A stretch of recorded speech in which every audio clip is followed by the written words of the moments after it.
Good morning, dear children. Welcome back to the online class of General Science. In the last class, we have finished our fourth chapter, and today we are starting a new chapter, that is chapter 5, Plants in the Surroundings and Environment. You all know that our body has made up of several parts, and each part has its own functions. For example, we see through our eyes, we hear through our ears, we walk with our legs, etc. In similar way, plants have several parts. The plants are of different sizes and shapes, but they are made up of similar parts. In this chapter, first we will study about the different parts of plants and its functions. So, let's start. So all of you open page number 52. Parts of a plant. Our body is made up of several parts. Each part has its own work to do. The bodies of other living beings also have several parts. Plants may be of different shapes and sizes, but they are made up of similar parts. Each part plays an important role in helping the plant to live and grow. The part of the plant which grows below the soil is called the root, and the part which grows above the soil is called the shoot. The shoot has stem, branches, leaves, fruits and flowers. Let us discuss about the various parts of a plant and the functions they perform. As I already told, plants have different parts and each part has its own function which help the plant to live and grow. The parts of a plant can be divided into two categories, root and shoot. What are the classification? It is root and shoot. Do you know what is root? Root is the part of the plant which grows below the soil. Root is the part of the plant which grows below the soil. So what is shoot? Shoot is the part of the plant which grows above the soil. Shoot is the part of the plant which grows above the soil. The shoot consists of stem, branches, leaves, fruits and flowers. Now all of you look at this picture. Here you can see a plant. This is the root.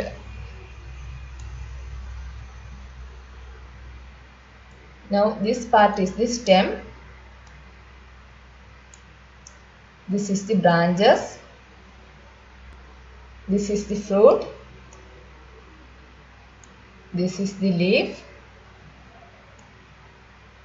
This is the flower.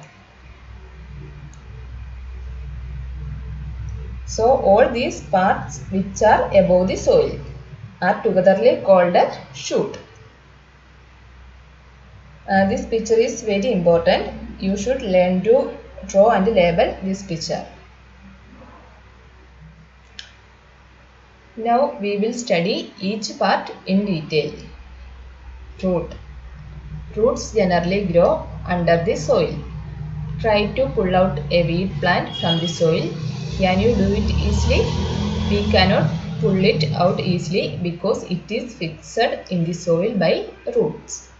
All plants do not have the same type of roots. There are two types of roots found in plants, tap roots and fibrous root.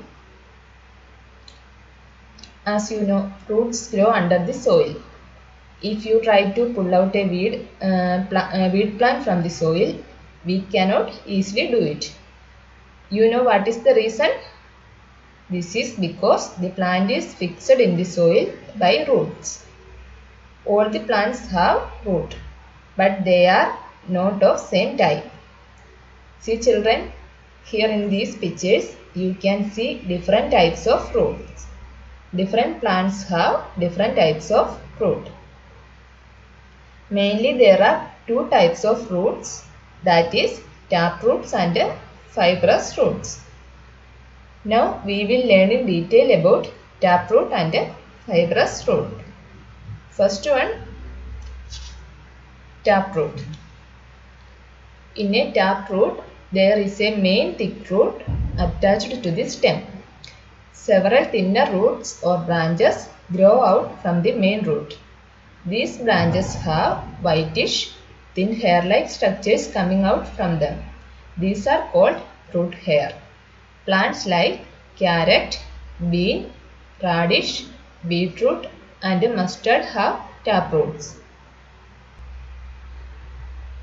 Now look at this picture. This is the taproot.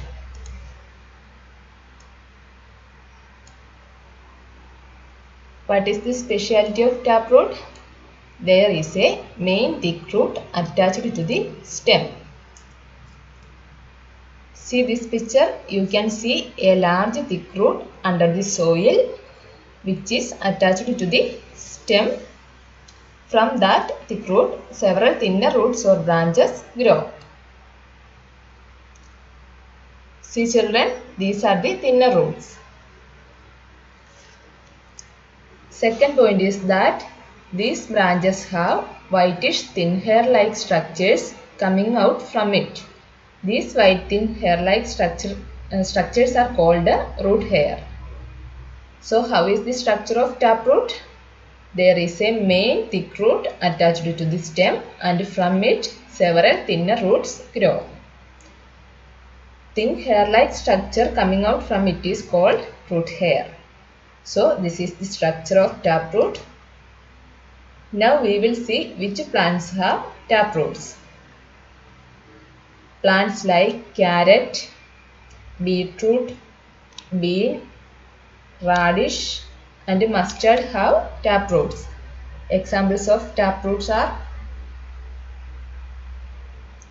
carrot, beetroot, bean, radish and mustard. Now we will study about fibrous root. Fibrous roots are in the form of a bunch of thread-like structures of similar size coming out from the end of the stem. There is no main root. Grass, wheat, rice and onion have fibrous roots. So fibrous roots are different from taproots. How is it different? Firstly, there is no main root. There is a bunch of thread-like structures of similar size attached to the stem. So, what is the structure of fibrous root? There is no main root. Instead, there is a bunch of thread-like structures of similar size attached to the stem. Plants like grass, wheat, rice and onion have fibrous root. So, what are the examples? Grass, wheat, rice and onion. Now, we will study about the functions of root. Roots fix a plant firmly in the soil. Plants need water and minerals. Roots absorb water and minerals from the soil. Roots take these from the soil and send them up to the plant.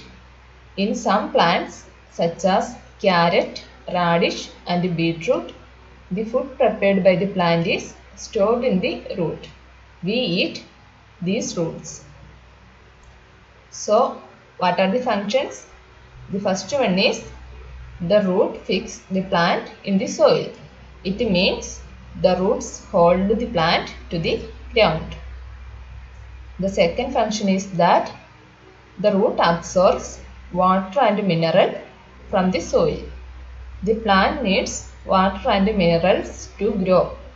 So the root absorbs it from the soil and sends them up to the plant. Here in this figure, you can see the root absorb the water and minerals from the soil and it sends them up to the plant. And the third function is, in some plants, food prepared by the plant is stored in the root and we eat such roots. So in some plants, the root is used for the storage of food.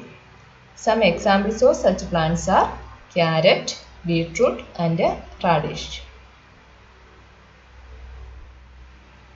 Now we will study about shoot.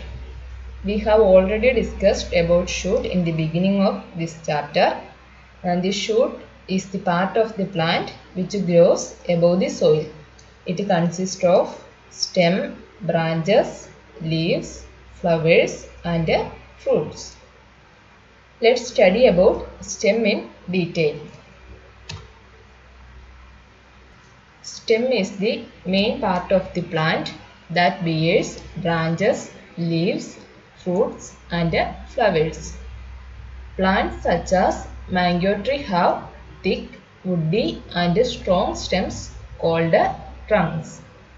Bushes such as hibiscus and rose have thin and hard stem. Herbs such as mint and tomato have soft and weak stem. Creepers and climbers have weak stem.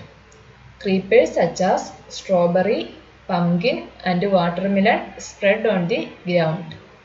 Climbers such as money plant and grapevine need support of wall or stick to grow. So stem is the main part of the plant and it carry branches, flowers, fruits and leaves. Let's discuss about different types of stem.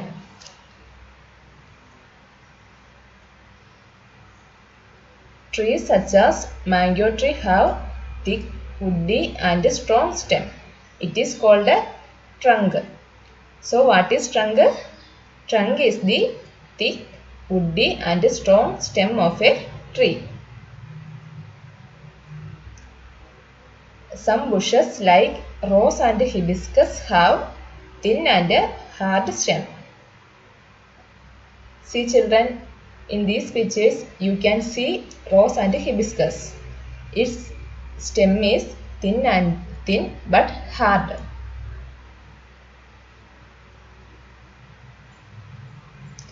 Herbs such as mint and tomato have soft and weak stem. Creepers and climbers have weak stem. What are creepers and climbers? Creepers are the plants that spread and grow on the ground. Some examples are strawberry, pumpkin, watermelon, etc. Then what are climbers? Climbers are plants which need support like wall, stick or trees to grow. Some examples of climbers are money plant, grapevine, etc. So what is the speciality of stem of creepers and climbers? Their stems are weak. Now we will study about the functions of stem. First function is that stem carries water and minerals upwards to the branches which then reaches leaves. Leaves use water and minerals to prepare food for the plant.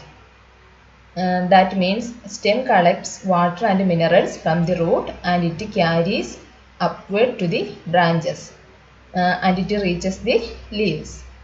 Leaves use these water and minerals for preparing food for the plant. So the stem transports the water and mineral from root to leaves. The second function is that the stem then transports food from leaves to all the other parts of the plant. That means the food prepared by the leaves are transported by the stem to all other parts of the plant. So the second function of the stem is to transport the prepared food to all other parts. Now the third function is that some plants store food in their stem. Stems of such plants are thus swollen. Examples are sugarcane, potato and ginger. We eat these stems as food. We have learned about the storing of food in the root, like beetroot, carrot, etc. Like that, some plants store food in its stem. Stems of such plants are swollen. Some examples of such as sugarcane, potato, and ginger. We eat these stems as food. So the third function of the stem is that some plants store food in its stem.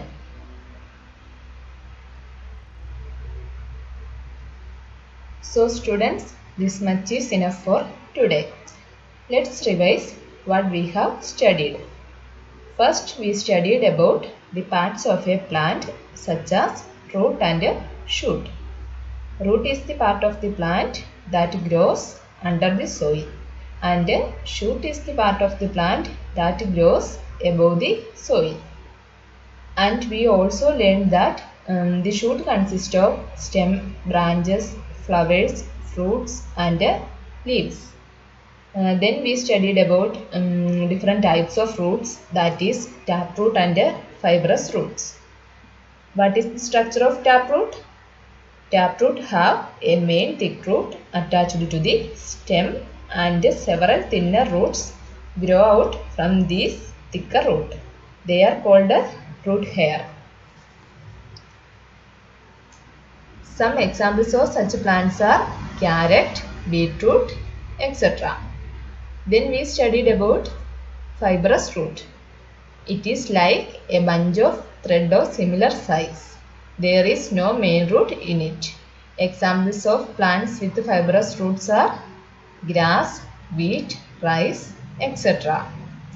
Then we have studied about the functions of root. First function is root fixes the plant in the soil. Second one, root absorb water and mineral from the soil.